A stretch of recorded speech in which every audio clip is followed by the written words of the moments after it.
The Trumpet of the Swans.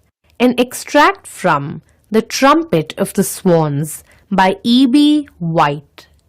Sam Beaver, an 11-year-old boy, was walking through a forest when he heard a loud trumpet.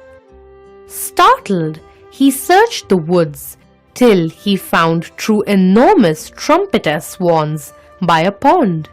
They were laying eggs. Sam knew that trumpeter swans are very rare. He returned to the same spot a week later to watch the birds again. The swan had a feeling of being watched. She peered uneasily, searching for an intruder. What she finally saw surprised her. "There is a boy on that log," the swan whispered to the cob. The cob was furious. How did he get here? Boys can't fly, and there are no roads in the jungle, he shouted. "Maybe he is lost," said the swan quietly.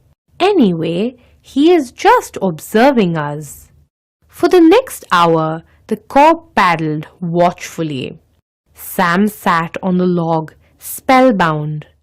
The swan gazed proudly at the 4 eggs at the bottom of the nest and settled herself to keep them warm. The cob sailed around to keep her company and protect her from the fox that he had heard barking on some nights. The swan stayed in the nest, warming the eggs through sun and rain. The weeks went by. One warm afternoon, the swan felt very thirsty. Pushing some loose feathers around the eggs to keep them warm, she entered the water to take several quick sips. She waddled out onto a grassy bank and preened her feathers. She had no idea that the red fox stood behind the bushes. "Look out!" the cob trumpeted. "The fox is creeping toward you."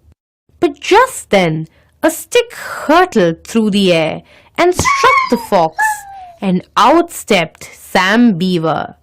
Sam had driven the fox away. "Ho-ho! Ho-ho!" said the cob. "Ho-ho!" replied the swan. The pond rang with their sounds of victory and gladness. A thrilled Sam sat down on a log.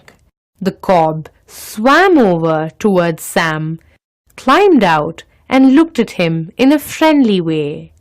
The birds now realized that Sam was their friend.